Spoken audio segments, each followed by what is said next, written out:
نحمده ونصلي ونسلم على رسوله الكريم اما بعد فاعوذ بالله من الشيطان الرجيم بسم الله الرحمن الرحيم ان الله وملائكته يصلون على النبي يا ايها الذين امنوا صلوا عليه وسلموا تسليما اللهم صل على سيدنا محمد وعلى اله وصحبه وبارك وسلم صلاة وسلام عليك يا رسول اللہ۔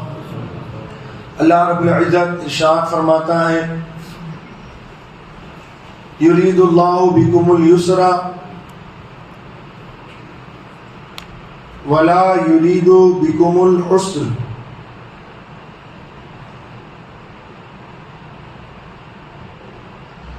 یعنی اللہ تبارک و تعالی تمہارے ساتھ آسانی کا ارادہ فرماتا ہے، سختی کا ارادہ نہیں فرماتا۔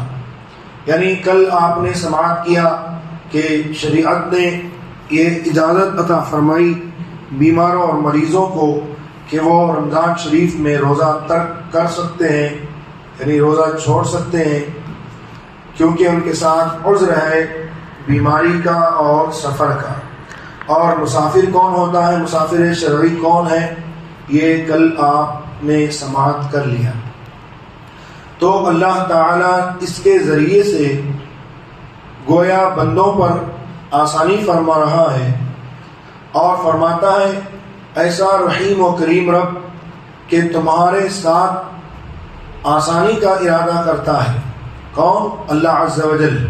سختی کا ارادہ نہیں فرماتا، اور تمہیں چاہیے کہ گنتی پوری کرو، یعنی ماہ رمضان شریف میں جو 29 یا 30 روزے ہیں، اگر چاند نظر آ جائے تو 29ویں، کوئی چاند نظر آ جائے تو 29 روزے، اور 29 کو چاند نہ ہو تو 30 روزے، یعنی گنتی پوری کرو۔ اور اللہ عز و جل کی بڑائی بولو کہ اس نے تمہیں ہدایت کی، اگر وہ ہدایت نہ کرتا تو ہم مسلمان کہاں ہوتے۔ یہ اللہ کی ہدایت ہے کہ اللہ تعالیٰ نے ہم پر اتنا عظیم احسان فرمایا کہ ہمیں مسلمانوں میں سے بنایا، اور اس امید پر کہ اس کے شکر گزار ہو جاؤ۔ اور اے محبوب صلی اللہ تعالی علیہ وسلم، جب میرے بندے تم سے میرے بارے میں سوال کریں تو میں نزدیک ہوں، دعا کرنے والے کی دعا سنتا ہوں۔ جب وہ مجھے پکارے تو انہیں چاہیے کہ میری بات قبول کریں اور مجھ پر ایمان لائیں، اس امید پر کہ راہ پائیں۔ اور ایک آسانی کا ذکر آگے کی آیت میں ہو رہا ہے۔ پہلے روزے کی راتوں میں بھی عورتوں کے پاس جانا، یعنی ان سے قربت کرنا وہ منع تھا، ہم بستری وغیرہ کرنا منع تھا۔ لیکن اس دوران امیر المومنین حضرت عمر فاروق رضی اللہ تعالیٰ عنہ سے اپنی اہلیہ کے ساتھ ہم بستری کا فعل واقع ہوا، اور وہ نادم ہو کر حضور پاک صلی اللہ علیہ وسلم کی بارگاہ میں آئے، تو بجائے اس کے کہ ان کے اس فعل پر عتاب کیا جاتا، اللہ رب العزت نے حضرت عمر رضی اللہ عنہ کے وسیلے سے پوری اس امت پر آسانی فرمائی، اور فرمایا احل لکم لیلۃ الصیام الرفث الی نسائکم ہن لباس لکم وانتم لباس لہن علم اللہ انکم کنتم تختارون انفسکم فتاب علیکم وعفا عنکم فالآن باشروہن وابتغوا ما کتب اللہ لکم۔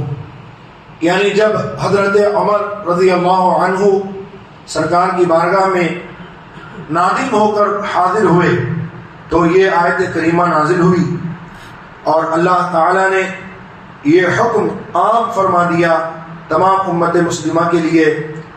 ارشاد فرمایا تمہارے لیے روزے کی رات میں عورتوں سے جماع حلال کیا گیا، یعنی عورتوں سے ملنا روزے کی راتوں میں رمضان شریف کی راتوں میں حلال کیا گیا، وہ تمہارے لیے لباس ہے اور تم ان کے لیے لباس۔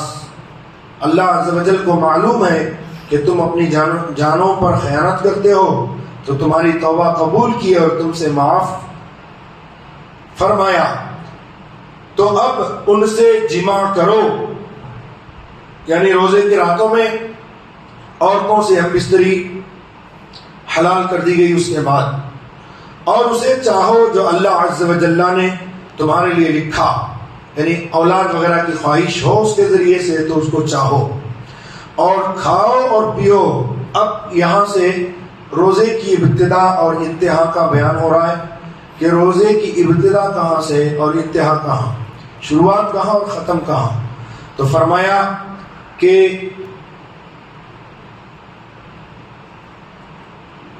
کھاؤ اور پیو اس وقت تک کہ فجر کا سفید ڈورا سیاہ ڈورے سے ممتاز ہو جائے، مطلب صبح صادق تک کھاؤ، تمہارے لیے اجازت ہے۔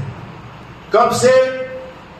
مغرب کے بعد سے لے کر صبح صادق تک روزے دار کے لیے کھانا پینا حلال کیا گیا، اور عورتوں سے ہم بستری بھی حلال کر دی گئی۔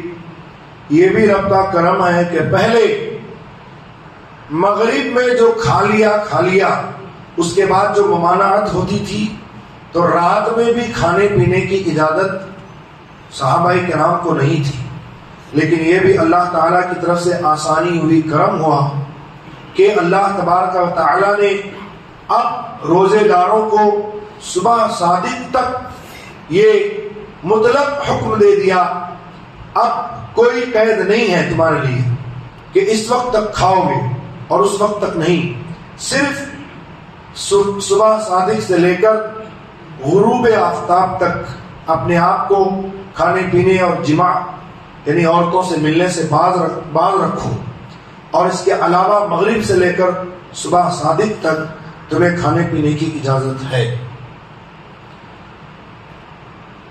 فرمایا پھر رات تک روزہ پورا کرو، یعنی مغرب تک، سورج غروب ہونے تک، اور ان سے یعنی عورتوں سے جماع نہ کرو، ہم بستری نہ کرو، اس حال میں کہ تم مسجدوں میں معتکف ہو، اعتکاف میں بیٹھے ہو، تو اس حالت میں اب مرد کے لیے عورت سے ملنا حلال نہیں۔ یہ اللہ عز و جل کی حدیں ہیں، ان کے قریب نہ جاؤ۔ اللہ عز و جل اپنی نشانیاں یوں ہی بیان فرماتا ہے کہ کہیں وہ بچیں۔ پارہ نمبر 2 سورہ بقرہ۔ اللہ تعالیٰ اپنے حبیب علیہ السلام کے صدقے ہم سب کو ان باتوں پر عمل کی توفیق عطا فرمائے۔ وما علینا الا البلاغ، اللہم صلی علی سیدنا محمد وآلہ وصحبہ اجمعین۔ یا اللہ تیرے کرم سے، تیرے فضل سے، تیری دی ہوئی توفیق سے، تیرے محبوب علیہ الصلوۃ والتسلیم کے صدقے سے ہم نے جو روزہ رکھا اسے قبول فرما، اور جو درس ہوا اسے قبول فرما، اور قرآن پاک کی جو آیتیں اور اس کا ترجمہ پیش کیا گیا، ان تمام باتوں پر ہم سب کو عمل کی توفیق دے۔ یا اللہ ہم سب کو صبر و تحمل کی توفیق عطا فرما، ایمان کامل یقین صادق کی دولت عطا فرما، ہمارے گھر بار میں، اہل و عیال میں، کاروبار میں خوب ترقی عطا فرما، ماہ رمضان کی حقیقی برکتیں، خوشیاں، مسرتیں، شادمانیاں عطا فرما، ماہ رمضان شریف کو سلامتی کے ساتھ گزار دے۔ اس ماہ میں گناہ کرنے سے ہماری حفاظت فرما، لڑائی جھگڑے سے ہماری حفاظت فرما، فتنہ فساد سے ہماری حفاظت فرما، حسد، تکبر، گھمنڈ، چغلی، غیبت، بد مذہبوں کی صحبت، امانت میں خیانت، زمینی آسمانی بلیات، حوادثات، بیماریوں سے ہماری اور ہمارے اہل خانہ کی، تمام امت مسلمہ کی حفاظت فرما۔ ایمان پر ہم سب کو زندہ رکھ، ایمان پر موت عطا فرما۔ صلی اللہ علیہ سیدنا محمد وآلہ وصحبہ اجمعین۔